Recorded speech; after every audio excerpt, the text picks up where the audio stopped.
Fellow FPL managers, we are looking at the players to buy for Game Week 28, depending on your chip strategy, whether you're using free hit in Game Week 29 or whether you're saving it for a later game week. It is a very confusing time for FPL managers as well because the FA Cup results were absolute carnage with injuries, and they also didn't give us any indication as to who's going to double in Game Week 33, who's going to blank in Game Week 34, and if there's going to be a double in Game Week 36. I mean, it gave us a small indication, but not that much. So we really can't be thinking about it too much right now. It's just, pick players that are good for now and hope they have a chance of a double in Game Week 33. And a lot of the players we're talking about will have a chance of a double in Game Week 33 and maybe 36 as well. But a lot of us have our second wildcard handy and available, which means it doesn't matter too much anyway because we're all probably going to be using it to help out with those game weeks anyway. So yeah, we're going to look at defenders to buy if you're not using a free hit next week, and midfielders to buy if you're not using a free hit. As for the forwards, we're going to be looking at forwards for all chip strategies because it doesn't matter which chip strategy you're on. With the forwards and the small amount of options there are, you're all going to be picking the same ones. There are a solid few options which are good for all chip strategies.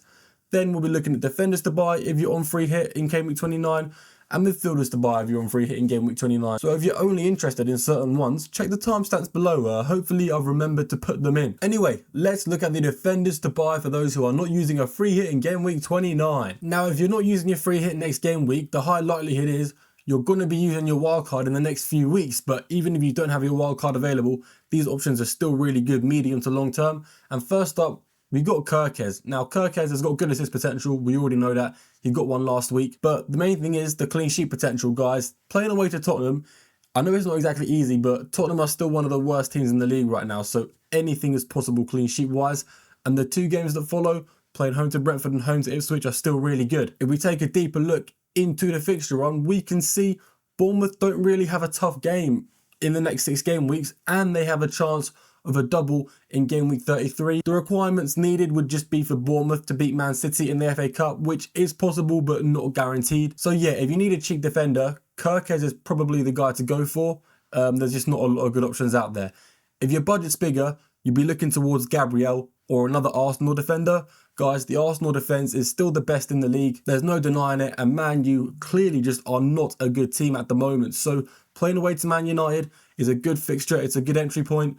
And looking at Arsenal's next 6 games, there is once again the chance of a double, but also there's no real red fixtures in here.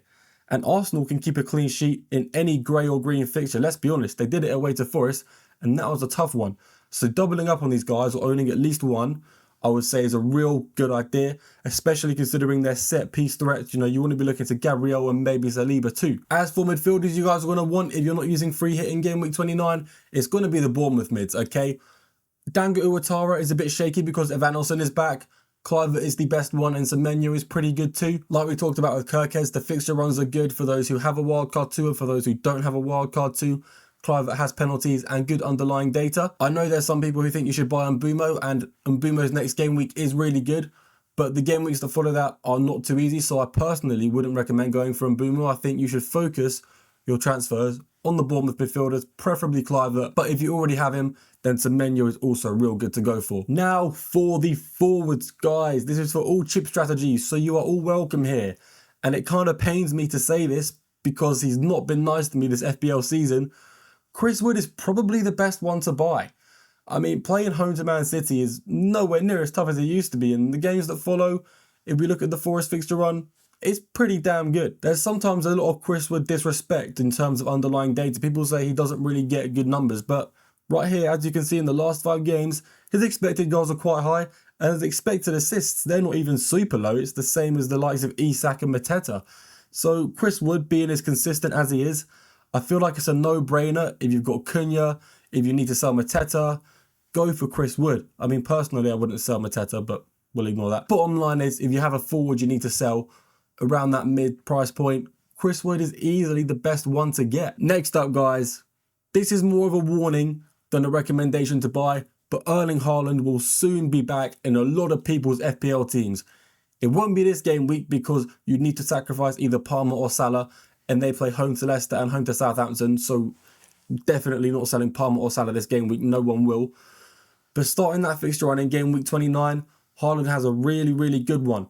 Not to mention, he's only blanked once in his last 8 game weeks. Guys, to be honest, it's looking like Haaland is going to be making a return to the FPL scene. So definitely think about this one. Not this game week because he's playing away to Forest, and like I said, Palmer plays home to Leicester, Salah plays home to Southampton. But he's going to be a good option to go for from game week 29 onwards. Okay, now for the free hit game week 29 transfer plans, guys. This one's a lot easier. I'm personally doing this one. I don't like it as much. I wish I could save my free hit, but my team needs a free hit in game week 29. And the players to go for are really easy. In defense, Munoz is 100% the best one to go for, without a doubt in my mind. If you already have Munoz and you need a new defender, get a different Crystal Palace defender maybe get Mitchell.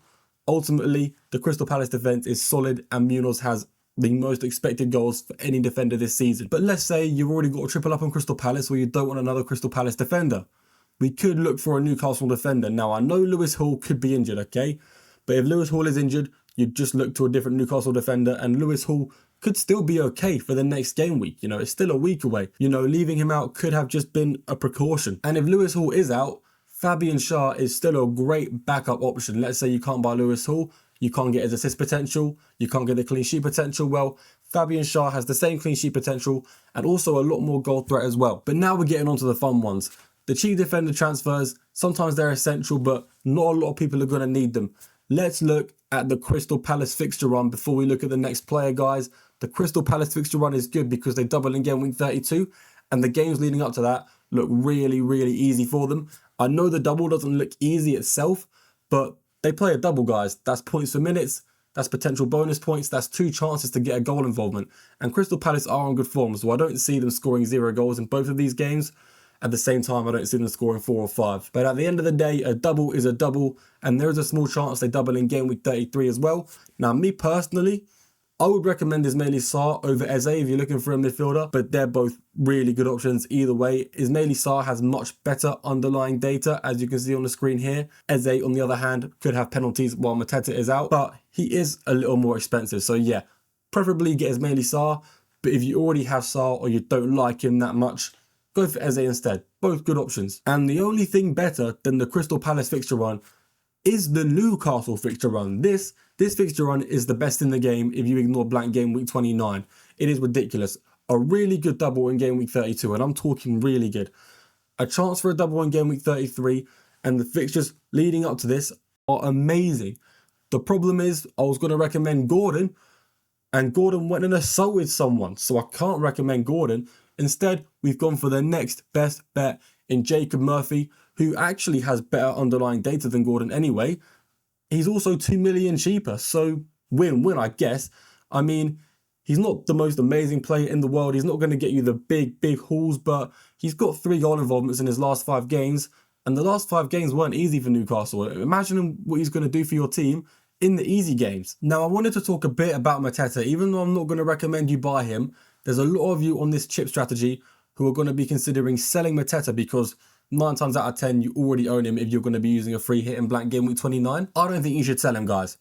I think he's going to be back for game week 30. And if you look at the point predictions here, there's even a small chance he's back for game week 28. I mean, he probably won't play. It's unlikely. But I think with the amount of time between game week 28 and game week 29, there is a lot of time to recover. So if you guys have Mateta, don't sell him for game week 28. Hopefully you have some solid bench cover just in case. Maybe buy a new cheap defender. I'm considering buying Munoz and then just putting Mateta on my bench for Munoz.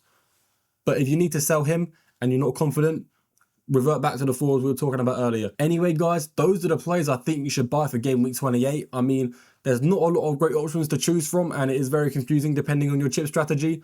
Personally, saving your transfer I think is a great idea this week if you can, but with the amount of injuries and suspensions, you probably can't. If you did make it this far, thank you very much for watching. I will see you all in the next video.